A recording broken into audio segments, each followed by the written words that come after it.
Hi, so before we go to Animal Kingdom, you might be able to tell that we're back at home. We literally just, we travelled back yesterday. And we've been really tired. Reality is starting to set in. You might be able to hear Chris's iPad pinging in the background because she's answering work messages and all of that stuff. I just wanted to put this bit of this video in first, just to let you know that what you're about to see is a masterclass of a British person who's not really used to the heat, going to Central Florida in the middle of the year and experiencing the heat over there. I do get a little bit worn out in this video. There's bits of it that might not make sense. I'm going to try my best as I carry on editing it in just a second to make it make sense. So when I eventually upload it, it won't be too confusing. But there's bits where I just don't talk. There's bits where I just sort of, go from point A to point B of Animal Kingdom without really explaining it too much. And that's basically because I was just exhausted. Whether it's heat exhaustion, I'm not too sure. But I was just so tired walking around there. So yeah, that's my little explanation. And now I'm going to go back to me in the past, where I'm in the hotel room in Orlando. Morning. Today is the day where we go to my favourite Disney park. We're going to Animal Kingdom. We've got to get there first, though. It involves a couple of buses and whatever it involves, I don't really know. I'm too tired. I'm half asleep. Anyway, in this video, I'll try and vlog as much as I can. I'm not a Disney expert or a Disney park expert or anything like that. I just want to take you along because it is a really nice day. Not necessarily relaxing, it is quite full on. But it's Animal Kingdom, so let's go. So you joined us on a magical mystery tour of Walt Disney World. We caught the bus from our resort on International Drive to Magic Kingdom, and from there we were going to get another bus from Magic Kingdom to Animal Kingdom. Well, we're currently on the monorail to Epcot. It's fine, it's better than going to work, but it's a little bit of a crazy mystery tour if you want to try and get to these places for free without using Uber and all of that stuff. But on we go.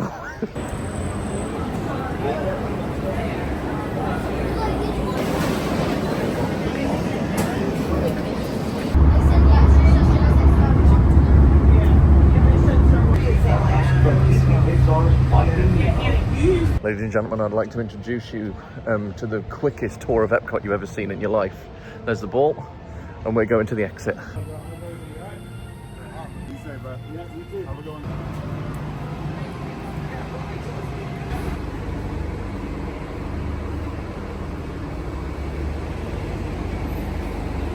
We're nearly there. Are you excited?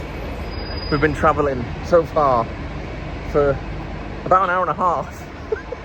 But we are nearly there, I promise, we are. It's Animal Kingdom, we're here, we made it after an hour of travelling. Let's go in, here we go. So excited, I love this park.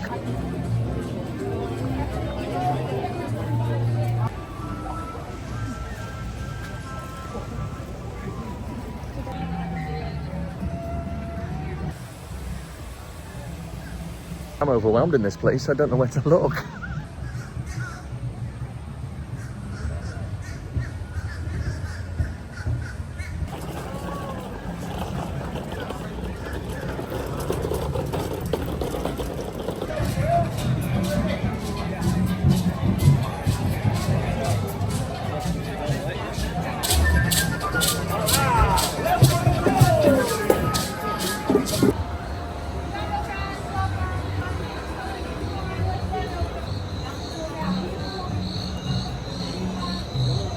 So we've decided to do Kilimanjaro Safaris first, about half an hour wait time, so that isn't too bad. And also, the majority of the queue is either under shade or indoors, so that's nice.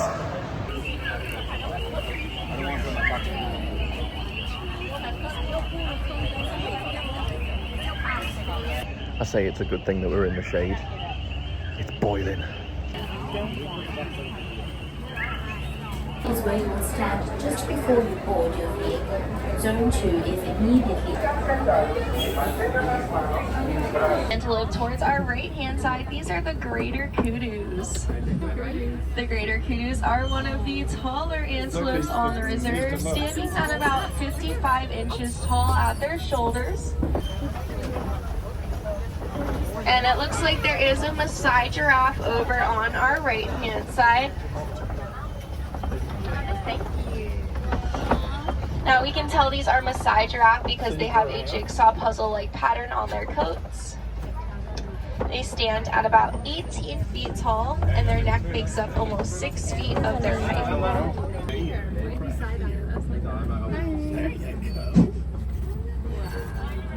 Not it drooling over there. And they're the emblem of our reserve here at Harambe.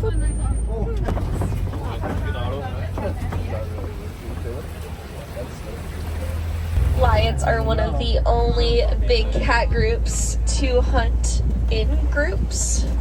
Okay, so here's voiceover me helping out tired Animal Kingdom in Orlando in July me, and I'm here to talk to you whilst we walk through Gorilla Falls, which is a walking trail you can do as soon as you get off of Kilimanjaro Safaris. And also walking through this area of the park, I've got to say that regardless of the heat that we experience, Kilimanjaro Safaris is an experience that I'll always recommend. It's always amazing to be so close to the animals.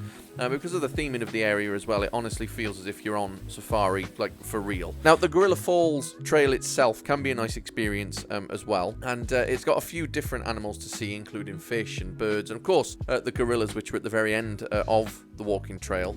Last time we were here, we managed to see them up close in the indoor viewing area, but this time they were out enjoying the sun, unlike me. Now, speaking of me, here I am again, as we're on the way to something that we have never actually done before in Animal Kingdom, and it was really, really good. So we're on the way to the Festival of the Lion King, which we've never seen before. We've just had a bit of a sit down, a bit of a refreshment break, like food and stuff like that. And it's really busy. Look at this.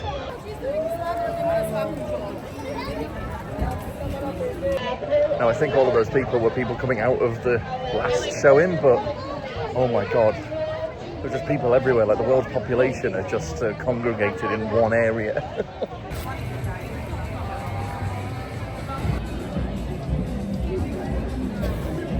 Welcome everyone, it's me, Simba. You've all picked a very special day to visit. You see, today we've come to town for a big celebration, and you, my friends, are invited to join in the fun. Let the procession begin!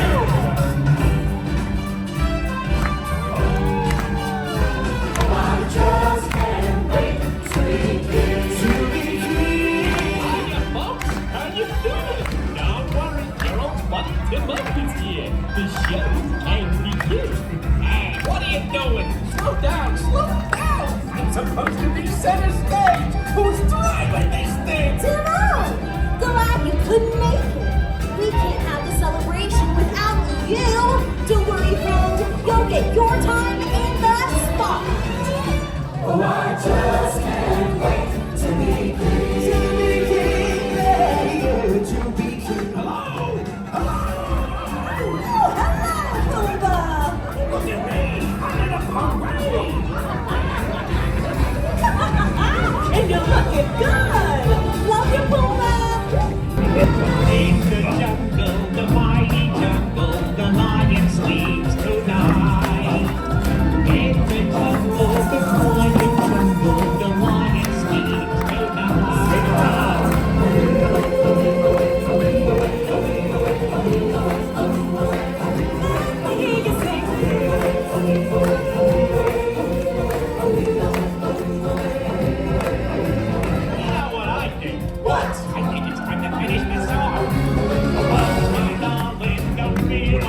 just left Africa and we're in Asia now. But before I talk about Asia a little bit more, the Lion King show was amazing. It really, really was.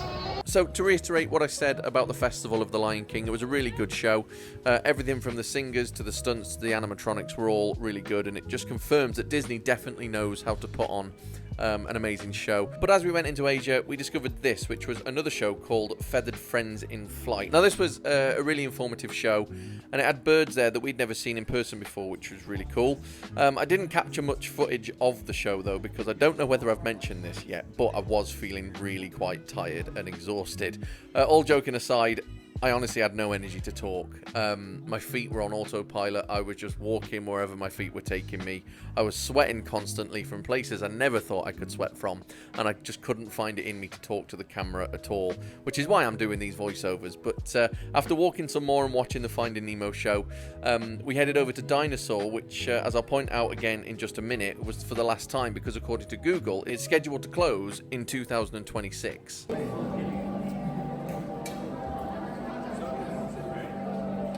So we've just finished Dinosaur for the last time because it's closing. It just gets violent every single time, like even more violent than, like, you know, other times that we've done it. But we are just looking for somewhere to sit down now.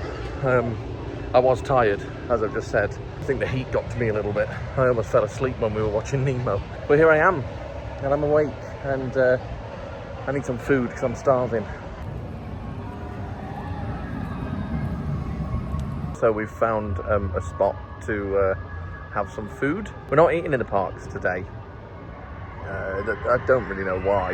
We just decided to go to Walmart last night and get some subs, like some really long subs, big subs. I don't know. I'm still really tired, but basically we're not eating at the in the park today. It's a really nice spot, to be fair, to have some food. It's not too bad, is it, really? But yeah, I don't really know what's next. I think we're going to head back into Asia, maybe. I know that there's a baby tiger, or 10 months old at the moment, I think the tiger is, that we want to see. And then I think we need to eventually brave the 50-minute queue in this heat to go on Kali River Rapids, because I think we need to cool down and fast. Before we do anything else, we've just lost track of time a little bit. The park closes at 6:30 and it's just coming up to 4 o'clock, and we forgot all about Rafiki's Planet Watch, which we need to go and catch a train for, so come on. So here we go then, over to Rafiki's Planet Watch, and I've got to be honest, I was expecting a little bit more from this area. I think we both were, and I think that comes from the last time we went to Animal Kingdom, because last time we were there, they had a lot more going on in this area. I remember there was like reptile meet and greets and that kind of thing, but this time it was just lacking, to be honest. There is a petting zoo, which was fun for Chris because she got to stroke a cow. Of course, we got to stroke more animals as well, as you can see just here. And it was cool to watch a pig being trained as well. It was a bit random, but it was cool to watch that happening. But other than these things, there was just not really much going on. Now, don't get me wrong, because of the petting zoo, it might be amazing for kids, but for us, we could have missed it out. So, we've just done the conservation area, or Rafiki's Planet Watch. Look, it's there. And there's a squirrel in the tree, and Chris loves squirrels, so all of a sudden we're picking up the pace. Go, go, go. We're going to go now and get the train back to Africa. I don't think we're going to bother doing the River Rapids because we lost track of time. The River Rapids is like a 50-minute wait. Flight of Passage, which is of course the Avatar ride, it's around about the same amount of wait time, so we don't want to be standing around and then all of a sudden realise that we've got to go because the park's closing. So we're making our way over to Pandora.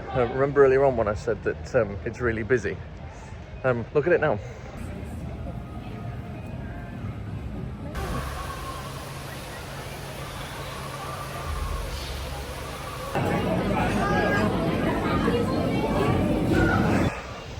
All done. We've just finished our day at Animal Kingdom with the Flight of Passage. And as you can tell, our heads have gone a little bit because that ride is just amazing. It really is. I'm not really a fan of theme park rides, to be honest, but it's just every single time we leave this park, we leave with a smile on our face, partially because obviously it's Animal Kingdom, but mainly because we always finish the day on Flight of Passage. It's just my favourite Disney park. It always has been. It's our third time coming now, and I know we'll be back. I don't know when, but I'm sure it'll be soon.